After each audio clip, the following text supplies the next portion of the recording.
Hey everybody, welcome to our class on Fatherless Fathers. When we were putting together this content, there were so many things that we knew were essential to talk about. And when this one got brought up, it was just unanimous agreement because, let's look at it. We come from a generation where there's a whole bunch of fatherless fathers. And in talking through this, even some of us who had a present father figure, there was some detachment, right? We just grew up in a strange time, let's put it that way.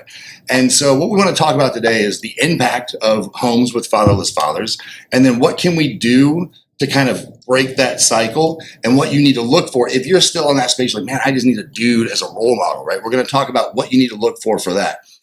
I can raise my hand and say I grew up in a house that I had no father, but fortunately I had my old man, my grandfather stepped in, that was mine. I know you both, we've expressed in other content, you guys had dads around, but it didn't mean that things were perfect, right? Right. Absolutely. And so we're going to jam through some of the negative consequences, right? So like, what's the big deal, right? What's the big deal of a house that doesn't have a father?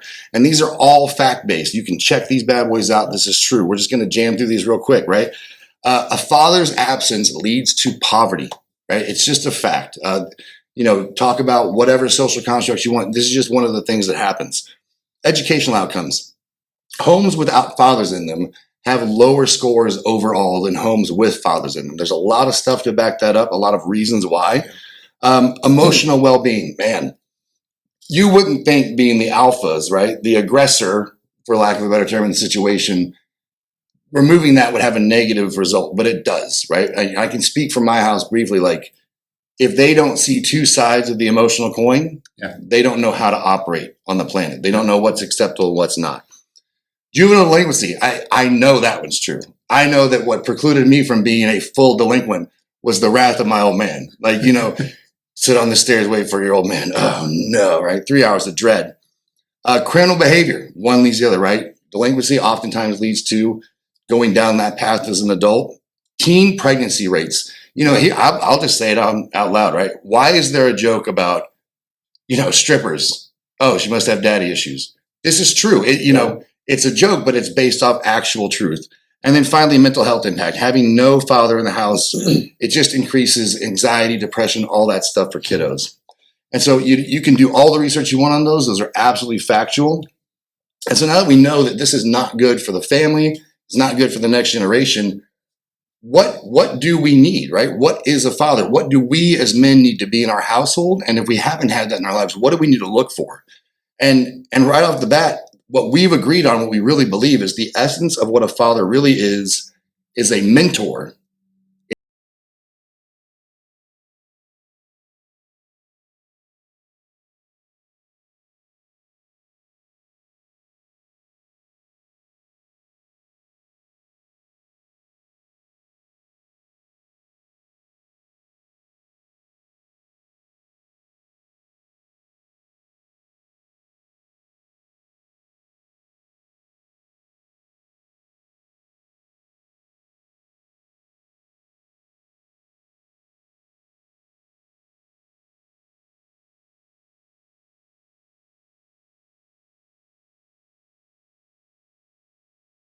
Being a fatherless father doesn't necessarily mean that, I think actually we talked about this, how with each of us, we had very different relationships with our fathers and the amount that they were involved in our lives.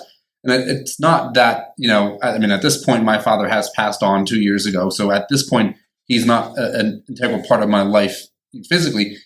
But what it also is that thinking about the fact that maybe they were not equipped, they did not have the tools that they needed, so therefore they didn't know what to pass on.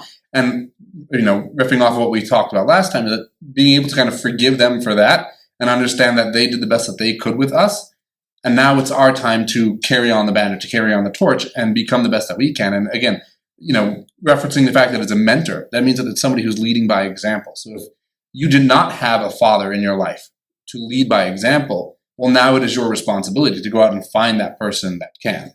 And that's one of the things, coaches, cheerleaders, they're with you for a time, right? Yeah. But they're not the ones winning the game, right? Mentorship, the essence of mentorship is it is a saga. It never ends. Yeah. That is the part of the leadership arc that never ceases to exist. And so you want someone who is going to stick with you, good, bad, ugly, and different. And that's what a mentor is. And that's what you need to be for your kiddos, for your tribe. And so let's dig into that a little more. What is a mentor then, right? We're not on the sidelines. We're not just calling the plays. We're in it with them. They're honest, right? And they're honest, especially when it hurts. And that can be tough, right? Especially when we're talking to our kids. Like from if you've got kiddos, like 2 to 4 is magic. They've got like the anime eyes and they can just melt your soul. And it's hard. It's hard then, even at 18 and beyond, to say you're wrong or I don't agree. But it's absolutely essential to be honest with your kiddos, even about your own stuff, even when it's difficult, right? Yeah. And for me, so I'm looking at number 2, it's a mentor is somebody who values the future over your feelings. And so because of my relationship with my father and his absence or inabsence, whatever it may have been, and we worked really hard on repairing that, especially in the later years of his life. But I knew that there were aspects of my life that were missing, things I did not get from my father. So I sought out individuals to be that father figure. And one of them was, I call him my Texan friend, because this is a guy who was born in the backcountry of Texas. He grew up without a father. His father figure was his grandmother, a good Jewish grandmother. And she really raised him right. And one of the things that he was consistent with when he was teaching me and guiding me, and he still does, is he didn't care about how I felt right now in the moment.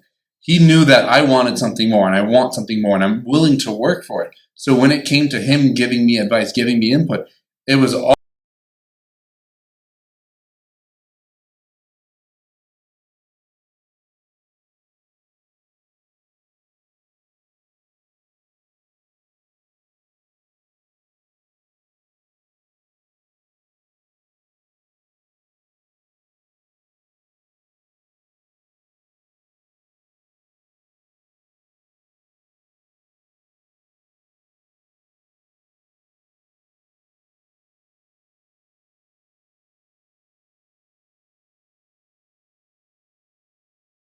your personal feelings right now in this moment don't matter. And a good father figure, again, it's not that they don't care about your feelings. They care about them. They honor them, but they know that your future is more important. At the end of the day, if your feelings are met now, but your future isn't pursued, live a wonderful life full of feelings. But if you can set aside your feelings now and pursue your future, then at the end of the day, 5 years from now, you're not even going to remember the feelings that you did or did not have in this moment. Absolutely. Yeah, totally agree. And that, that's right into number 3, where they strive to lead by example. I mean, I'll give a brief example of what we're talking about here. Your example is giving permission in anything you do. If you do it yourself, you're giving your kiddos permission to do it. And so that everything from how you talk to your spouse, how you conduct yourself in the workplace, what does your routine look like? Do you practice self-care? All that stuff matters. And whatever you lead by example doing, they are going to follow suit. They're going to emulate. So you need to make sure that you are putting out the best of you so they can emulate the best of you. Stupid example, but you guys know where I'm coming from on this. In the military, when I departed, right, our uniform, I think, had something like 17 freaking pockets, right, between the top and the bottoms. How many of those are for my hands? 0. You gave me 17 pockets and not one damn pocket is for my hands, right? And that's stupid. And I always thought it was stupid. And I would stand in front of formations and go, I know this rule is stupid. But you bet your ass I never stood in front of those soldiers with my hands in my pockets. Because if I do it, I'm giving them permission to do it. You have to lead by example. Whatever you want them to inculcate into how they do business, you have to show them. Yeah, and this is in the area even of how we handle our own stuff, our own emotions, our own baggage, our own failures. Lead by example in that. Own it. I've heard people say, you shouldn't apologize to your kids. I totally disagree with that. And it's not because they are above you or that they lead the home or anything. But if you want your kids to learn how to take ownership, you've got to lead by example by taking ownership. You've got to show that a man can apologize. A father can apologize and still be that leader. That doesn't take anything away from that. So even in those areas, that's something we as fathers need to set by example, lead by example. 100%. So I know what some of you are thinking. If you go to the next page, well, I didn't have this, right? And I turned out all right. And I think anyone who, child of the 80s or 90s can go, I didn't have that. Latchkey kids, right? We're the latchkey generation. Seatbelts? What's that? Helmets? Never heard of them. But here's the thing, even if you don't think it exists, right, it will break that generational curse, because there is baggage, there is just nonsense that you're carrying into this new generation that you don't even know is there. And so if you strive to do those things we just talked through, you're going to start breaking those generational curses. You're going to, in essence, liberate this whole next generation to do better than us, right? Yeah. And that takes us to number two. I'm just going to go straight into it. It's making sure they have all the things you didn't have. You know, for the first time in American history, we are looking at a generation that's coming right behind us, guys, who is not set up to do better than us. Yeah. For the first time in American history. Why? Because dad isn't in the house, because there's not any real freaking fathers filling that role the way that they're designed to fill it. And it doesn't necessarily, you know, when we say making sure they have all the things you didn't have, it doesn't necessarily mean the toys and the games. As a matter of fact, that is so secondary. Like that was how I came into marriage. And when I came into fatherhood, it was, I'm going to buy my kids all the things that I never got. And then I quickly realized that was a horrible mistake to make. And I'm still, you know, making up for it now. But it's the time, it's the presence, it's that father figure. It's that person who's going to be there for you. And, you know, that leads into number three, which is that it's one of the biggest ways to leave a lasting legacy. I remember, you know, so my father, backstory, my father was diagnosed with stage 4 terminal cancer. And at the time he was told he had 6 months to live. He ended up living 3 years from that point, which is amazing. But I remember my last conversation with him was when I was visiting him in LA. And he was sitting in his brown leather chair and I was sitting across from him, and he was having a very hard time speaking. So even the fact that he came out to have a conversation with me was incredible. But I remember asking him, what is your legacy? What do you want your legacy to be? And this is going to play into something we're going to discuss later. But really, in that conversation, I realized there's a difference between leaving a legacy and living a legacy. And my father, you know, we did come to learn later on, because people came and started sharing their stories and things that my father had done for them and said to them, which taught them invaluable lessons. But you have to really realize that you have a chance now to change your family history. Whatever has happened up until this point, you are the one. None of that matters. If everything was shit before, you have a chance to turn that around. And your legacy will be, you will be remembered as the one who made a difference, who broke that chain, who created something new for your family and started setting the stage because you were willing to go through the hard work of what it means, what it takes to become a father. And that's not even, it's not a slap in the face to anybody that came before you. It's not a slap in the face to your father. It's actually honoring them by you doing something different. Because I think at the end of the day, every father wants and every mentor wants their son, their child to do better than they ever did. Absolutely. And Aaron, I have to lob it to you, brother, because I know number 4 is spicy for you. So please take us home. So it is. And let me set it up this way. All right. So I'm sitting here even thinking to myself, you know, how do these men, how are they going to have a playbook to go by for being that father? Here's where it starts, gentlemen. And this is why the responsibility is all yours. On the day you die, your children are not going to be thinking about the car you got them when they turned 16. I mean, maybe. But what they're going to be thinking about is the relationship. So it's your responsibility to reverse engineer your life as a father and build the relationship you want with your kids. What do you want your children to remember you for on the last day they have with you?